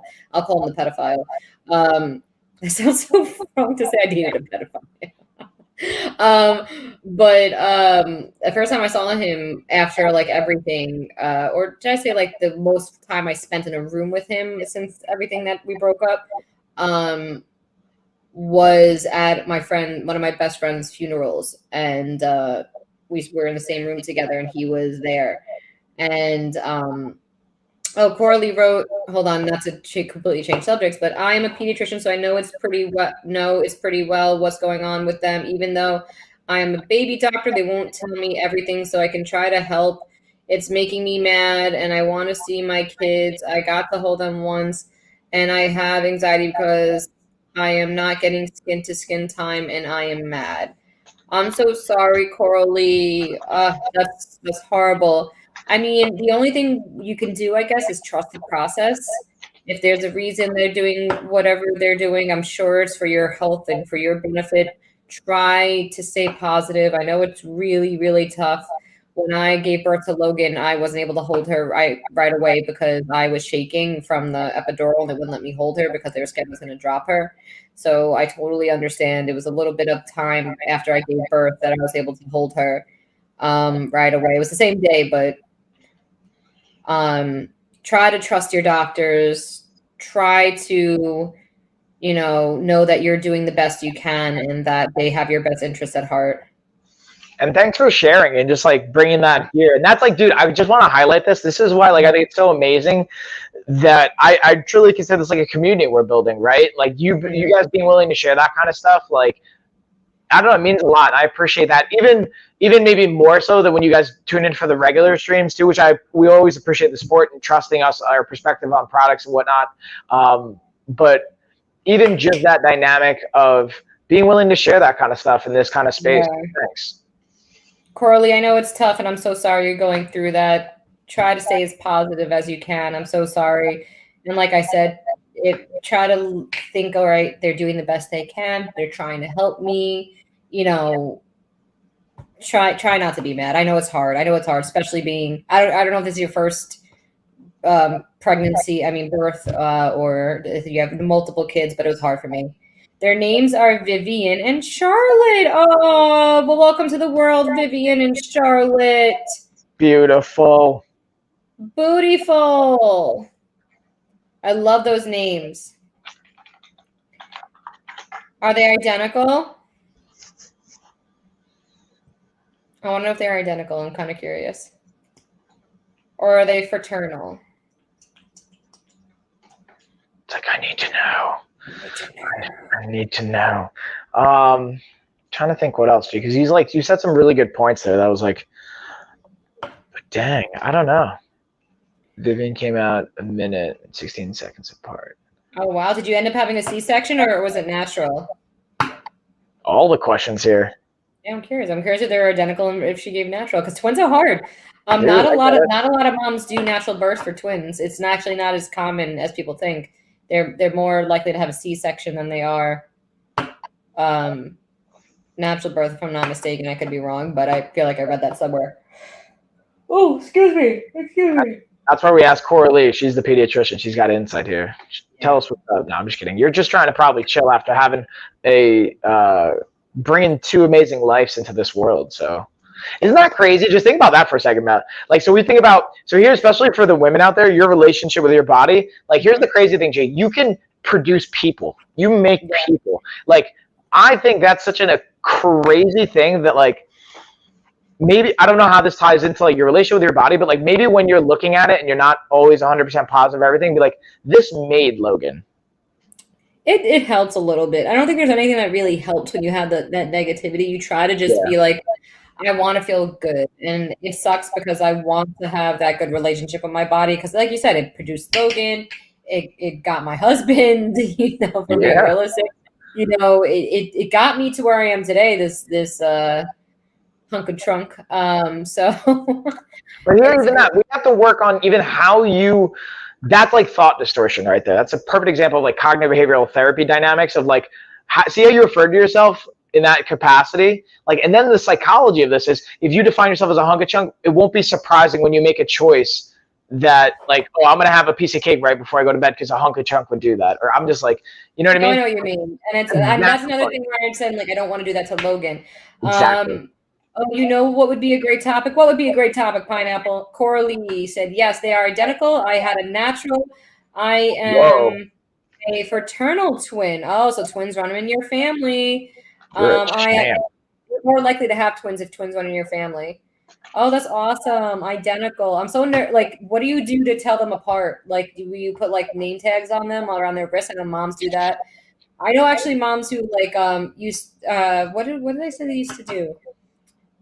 I think there's actually like a baby safe dye. I know it sounds weird, but you dip their like a toe in it or something so that you don't confuse them. How a primary parent feel about other parent visiting kids. So like if you're divorced or if you're separated, like a parent visiting the kids from the primary parent, that's a good topic. Ooh, gee, you could talk about like this dynamic in certain Yeah, I have a capacities. stepson. He's 12. He's gonna be 13 in April. Yeah, Justice. And Shout out to my homie Justice. yeah, so we could definitely talk about that. We have a great relationship with Josh's son's mother. I think everyone has so many different good points. Yeah, no, there's definitely a lot of stigma with baby mama drama and baby daddy drama for sure. It's all how you cope with it. So and how you handle it for sure. For sure. Don't let that jealousy get to you. But we can make that a topic. Yeah, I'm gonna write that one down actually. Write it down. Bam. Guys, if you can, if you're just tuning in here, click that follow button. You guys are amazing. Thank you so much for being here today. You guys are amazing. Woo woo. And I think that about wraps up this episode. Yeah, they have a name bracelet and we look at them. LOL. Well, are you gonna keep the name bracelets on, like the hospital bracelets you're talking about, Coralie, or like did you buy bracelets for them and you're making them wear them all the time? Coralie Rice, thank you for the follow. Oh, thank you. Virtual hugs. Yeah, Coralie. Was Coralie the one who won your fitness package? That's a great question, dude. I'm trying to. Did you have someone who was about to have kids win your package and you were training them? That's someone. So I'm gonna be really, really transparent, not to be shitty, but I think Coralie, you might appreciate this. Like, I also like to protect my clients' like identity to a certain capacity, unless they sign off on like, hey, talk about this stuff. Like from a HIPAA standpoint, even though it's technically I don't have to apply to HIPAA rules, I wouldn't say who exactly they are by their username, unless they said it in the chat. Does that make sense? Like, unless they say it, I won't say who they are, because I don't want to like do that. And to be really transparent with you, like I'm not even 100% sure, but to also from like a professional standpoint, I try not to. Anyway. Yeah, exactly. Anyway, okay, time for me to start cooking dinner. Go ahead. I forgot are you in a different time? Oh, you're in Hawaii. That's right. You got to cook dinner. I'm like, you're cooking dinner at midnight? Like it's midnight in New York time here right now. Guys, again, thank you so much for joining us here today. You guys are amazing. And we will be here tomorrow going live. And then every week we're going to be doing this live podcast every Wednesday at 10 p.m. I think I need to send my high schoolers to your classes, Coach. I appreciate that, Pineapple. And yeah, I've worked with like Montessori schools before in the past, back in New York, where we would do like nutrition stuff. And I mean, I think kids can definitely benefit from having insight on that stuff and hear things from a different person, from a different perspective. And the cool thing with technology now is like I could literally like zoom into the classroom and like actually talk to them. So if that would actually be helpful, I would gladly do that. That could be like a really cool, fun thing. But that's a conversation for another day. But I appreciate that. Yes. All right. With that being said, Mike, I think it is time. I am tired. I'm probably gonna have a late night tonight. I have like 3 contracts I got to write up. And that being said, guys, thank you so much and have a great night. And we will see you tomorrow. Bye, everyone. Cheers, y'all. Oh, hospital bracelets. I don't want to cut Coralie off. Hospital bracelets, but I'm going through their initials. And I've been a follower before. I don't know why I win in this page. Okay, it's all right. Don't worry. Well, I wish you the best of luck, Coralie. Keep us posted on your twins. Congratulations once again. Congrats. And now with that being said, guys, bye. Bye.